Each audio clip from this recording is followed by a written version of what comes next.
Hi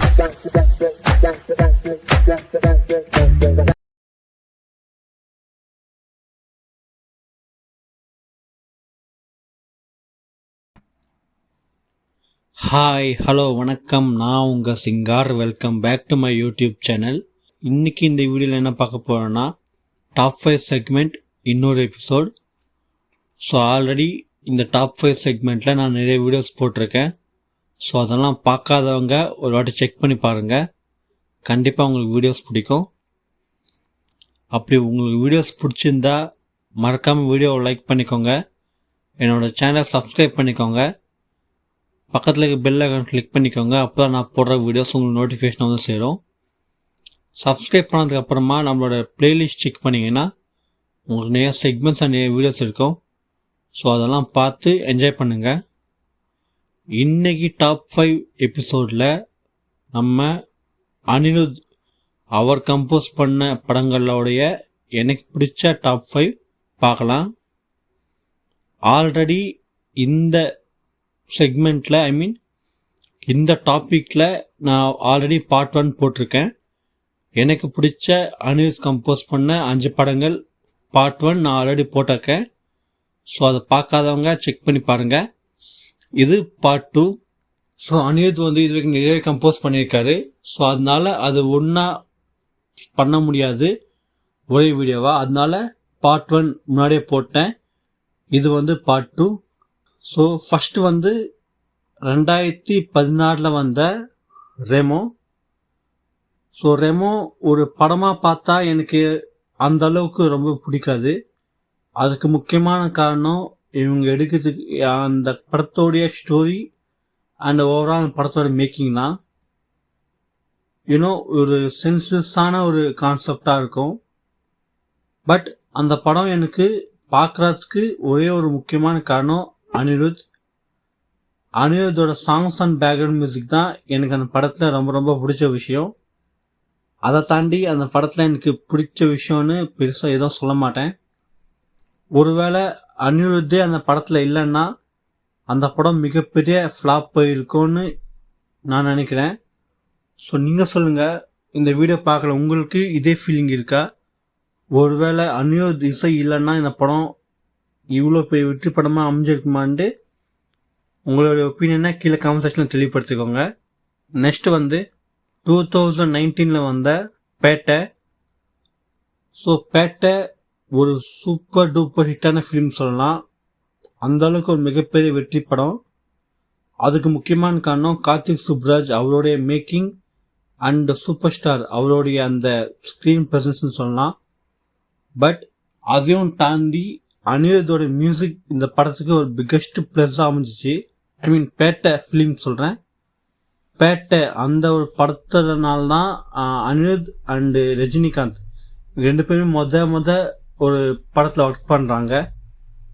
so அப்படி இருக்கிறப்போ first album ரொம்பவே பார்த்து சூப்பராக பண்ணியிருந்தார் அனிருத். ஸோ அந்த படத்தில் எல்லா பாட்டும் சரி, எல்லா பேக்ரவுண்ட் ஸ்கோரும் சரி, அந்தளவுக்கு சூப்பராக இருக்கும். அதனாலேயே எனக்கு அந்த பாட்டு இந்த படத்தில் ஒரு பாட்டு, இந்த படம் ரெண்டுமே வந்து ரொம்ப பிடிக்கும். ஸோ நீங்கள் சொல்லுங்கள், உங்களுக்கு இந்த பாட்டு பிடிக்குமா? பேட்டை படத்தில் பாட்டுங்க பிடிக்குமா? பேட்டை படம் பிடிக்குமா பிடிக்காதுன்ட்டு உங்களுடைய ஒப்பீனியனை கீழே கமெண்ட் செக்ஷனில் தெளிவுபடுத்திக்கோங்க. நான் பார்த்து தெரிஞ்சுக்கிறேன். அதே மாதிரி 2021 வந்த தளபதி விஜயோடைய மாஸ்டர். ஸோ இந்த படமுமே என்னதான் மேக்கிங் வைஸாக சூப்பராக லோகேஷ் எடுத்திருந்தாலும், தளபதி அண்ட் விஜய் சேதுபதி என்னதான் சூப்பராக இந்த படத்தில் நடிச்சிருந்தாலும், அனிருத்தோடைய மியூசிக் வந்து இந்த படத்துக்கு ஒரு பிக்கெஸ்ட் ப்ளஸ்ன்னு சொல்லலாம். சாங்ஸ் அண்ட் பேக்ரவுண்ட் மியூசிக் ரெண்டுமே சரி தாறுமாறாக இருக்கும். முக்கியமாக வந்து இன்டர்வல் ஃபைட் சீன், அந்த ஒரு போர்ஷனில் வர பிஜிஎம், ஸோ அதெல்லாமே வந்து சூப்பர். அண்ட் அதே மாதிரி இந்த மாஸ்டர் படத்துக்கு அனிருத் போட்ட அந்த டைட்டில் கார்டு பிஜிஎம் இருக்கு இல்லையா, தளபதின்ட்டு. ஸோ அதுக்கப்புறமா நிறைய படங்களுக்கு அதையே யூஸ் பண்ணியிருக்காங்க. ஸோ அது எவ்வளோ பெரிய விஷயம்னு சூப்பர் ஸ்டாருக்கு எடுத்துக்கிட்டிங்கன்னா அண்ணாமலை பிஜிஎம் அதுதான் வந்து அப்பத்துலேருந்து இப்போ வரைக்கும் போடுற மேக்ஸிமமாக இருக்கும். ஸோ அதே மாதிரி தளபதி விஜய் அவருக்கு வந்து மாஸ்டர் படத்தில் வந்து அந்த டைட்டில் கார்டு இல்லைன்னா அந்த டைட்டில் கார்டில் வர அந்த ஒரு மியூசிக் தான் மெஜாரிட்டியாக எல்லா படத்துக்கும் யூஸ் பண்ணுவாங்க. ஸோ அந்தளவுக்கு ஒரு சூப்பரான ஒரு மியூசிக்னு சொல்லுவேன் அதை. ஸோ அவ்வளோ பிடிக்கும் எனக்கு. அண்ட் அதே மாதிரி 2015 வந்த வேதாளம் சொல்லுவேன். ஸோ என்னதான் ஒரு பக்கம் விஜய்க்கு நிறைய ஹிட் படங்கள் கொடுத்துருந்தாலும் இந்த பக்கம் அஜித் பார்த்தா வேதாளம் அப்படின்ற ஒரு ஆல்பம் கொடுத்துருக்காரு, ஒரு டாப் ஹிட்டா. ஸோ அதிலும் வேதாளம் படத்தில் வர ஆலுமா டோலுமா பாட்டு, அந்த பாட்டு எவ்வளோ பெரிய வெற்றியாச்சு அடுத்து நான் சொல்ல வேண்டிய அவசரமே இல்லை. ஸோ கிட்டத்தட்ட ஒரு 10 years ஆச்சு. ஸோ ஈவன் அந்தளவுக்கு ஒரு சூப்பரான ஹிட்டு. அதுக்கப்புறம் அஜித் அனிருத் காம்பினேஷனில் எத்தனை பாட்டு வந்தாலுமே அந்த ஆலுமா டோலுமா அந்த ரேஞ்சுக்குள்ள கொடுக்க முடியல. ரீசெண்டாக வந்து சவடிக்கா வந்துச்சு. பட் சவடிக்கா என்ன நல்லா இருந்தாலும் ஆலுமா டோலுமா அளவுக்கு இருக்கான்னு கேட்டால் கண்டிப்பாக நான் இல்லைன்னு தான் சொல்லுவேன். ஸோ இது என்னுடைய ஒரு ஒப்பீனியன்.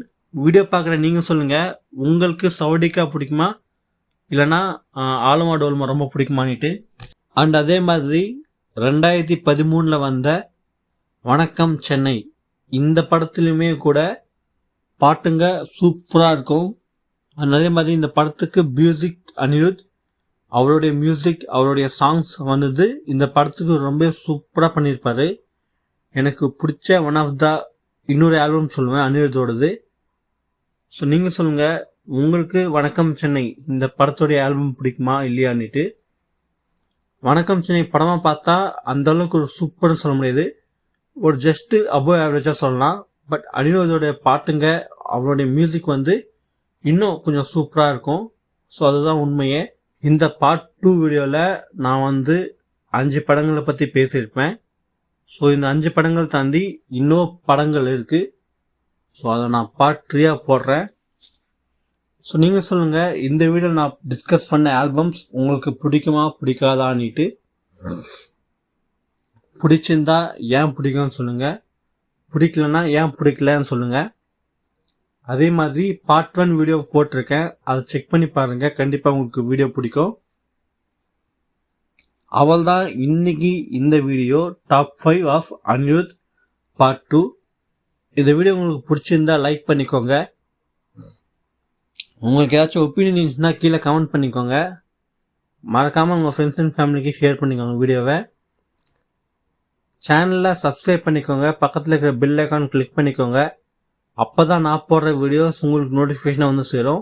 இந்த வீக் அனிருத்தோடைய படங்களை பற்றி பேசணும் இல்லையா, அடுத்த வாரம் எந்த ஒரு பர்சனோடைய ஒரு டிஸ்கஸ் பண்ணால் நல்லாயிருக்கும்னு உங்களுக்கு ஏதாச்சும் சஜஷன் இருந்துச்சுன்னா அதை கீழே கமெண்ட் செக்ஷனில் தெளிவுபடுத்திக்கோங்க, நான் செக் பண்ணுறேன்.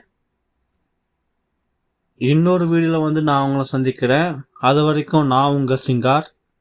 தேங்க்யூ, பாய்.